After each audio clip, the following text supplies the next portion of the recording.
Kanyan, and today I'll be showing you my UFC Prediction with Scikit-Learn and Pandas project, final project for ML Lab. So we start out with our data pipeline. The first part of a data pipeline is always to ask the right questions, then acquire the right data, process that data, and then go through an iterative process with the model to tune your model. And then finally, when we have a good tuned model, we deploy our model. So my research questions are the following. How accurately could we predict who wins a fight in the UFC given a variety of fighter features? And my second question is, what are the most important factors or features that lead to a fighter securing a win? My hypothesis is that the most important feature should be the most obvious: a fighter's fight record, their age, higher average strikes, submissions, and takedowns. I will perform a feature importance criteria to assess this hypothesis at the end of my modeling. So when I acquired the data, I saw that there were 4,566 rows and 137 features. So immediately I was thinking, this is a really insane amount of features. Typically a machine learning project, you don't want to pass in all those features because of the curse of dimensionality, where the more dimensions you have, the more sparse the dimensional matrix. So in this case, it'd be a 137 dimensional matrix. So you can imagine that any point, any particular data point is very far from another one in just like a pure Euclidean distance sense. So we had to really, I had to really think about what features are the most important and lower those numbers a lot.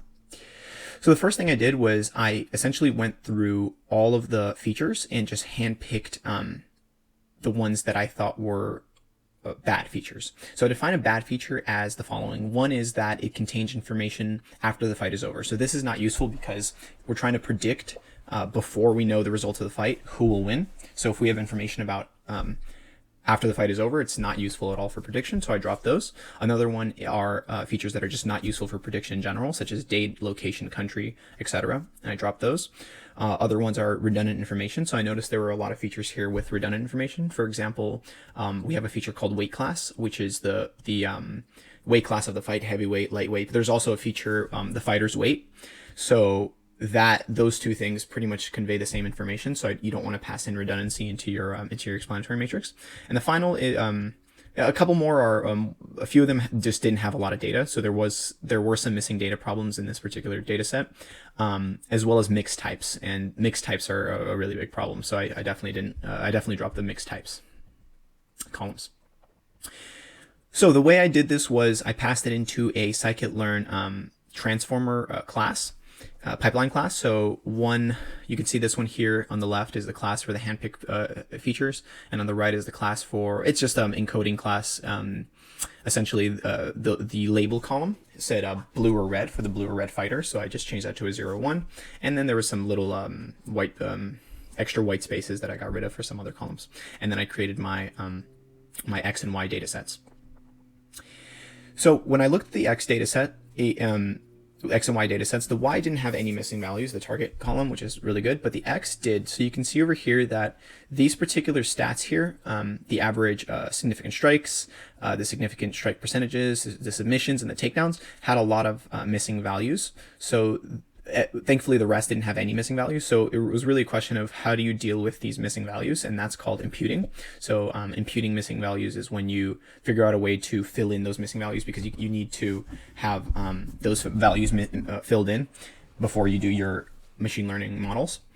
So I looked at a few imputers. I looked at the simple imputer, iterative imputer, and k-nearest neighbors imputer.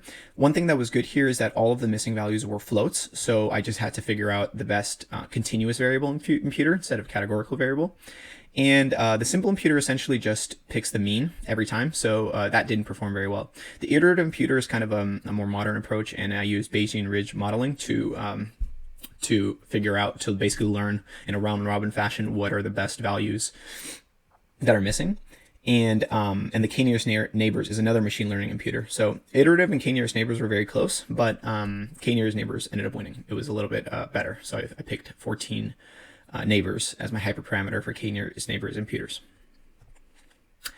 The next step here was encoding categorical variables. So there was a couple of categorical variables, gender and stance, and I just used a one-hot encoder to encode those. And you can see here, this is my UFC pipeline. So essentially I put down all of those, the imputers, and I also scaled the data, of course, very important for machine learning to always scale your data, and the encoder over here. So I put it all together into a column transformer, which essentially does everything at once, and then it passes it straight into my classifier here, which I haven't yet decided to pick which classifier. So then I finally moved on to the modeling step. We do have so essentially I picked a train test split of 80-20, which is a pretty standard split. So you can see here the training set has 3,652 rows, and the test set has 914. So this test set we're not going to touch until the very end of our final model when we do our final evaluation. Then the candidate models here I chose were ensemble models. So ensemble models are models that essentially take averages of weaker models and to make one big strong model. So it combines a bunch of weak models to make a strong model. So in this case, these are both tree models. So they take a bunch of decision trees and ensemble them to make a ensemble extra trees classifier and random forest classifier. I picked a bunch of different hyperparameters here to do my random search in. So I picked randomized cross-validation search. The reason I picked it is because it's faster and better and typically has a better solution than grid search if grid search does not finish.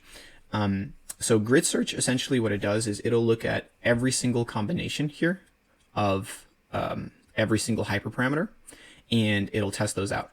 But random search, it basically randomly picks them. Now grid search is incredibly slow because it has to go through every single one to finish, and if you stop at midway, then it won't have a good solution because it starts from left to right instead of somewhere in the middle where most good solutions are.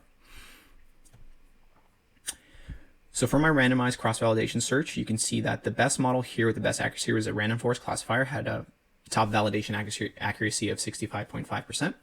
So I picked that model. Then I finally tested it on the holdout data, the test data from earlier that the model didn't see when training.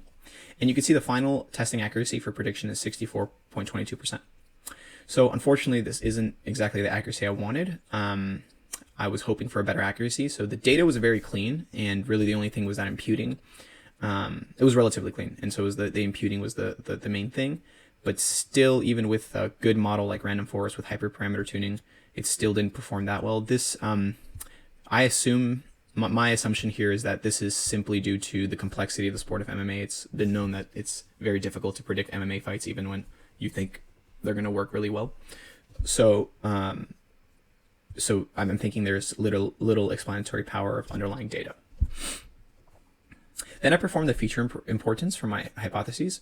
So I performed what's called permutation importance, and permutation importance is basically a kind of a specialized version of drop column importance. Drop column importance is essentially just training your model on the validation data.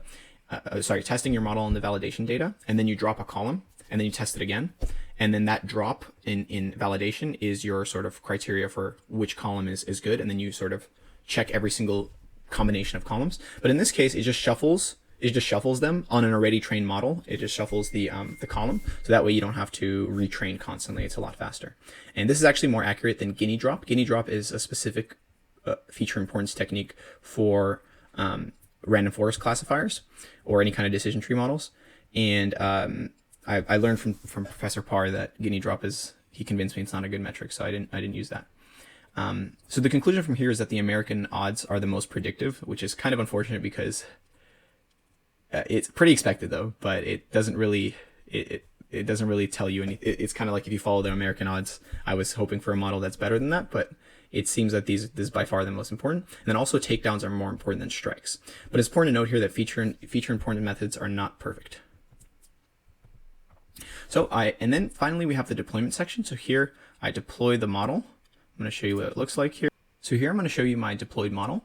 So you can see here that I made this web app from Streamlit, and essentially you can put in all of the features that we described earlier. So here for fighter 1, I'm just going to name fighter A, and then I'm going to put in the American odds, the age, total win record, total loss, and just a bunch of random stats here.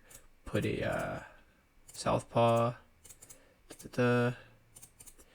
Then for the fighter 2, we'll name him fighter B. Put in a bunch of stats here, and we'll go orthodox, striking, landed here. Then after that's all done, we press predict, and you can see here fighter B will win. So my model basically predicts that from these stats over here and these stats over here, fighter B wins. Thank you.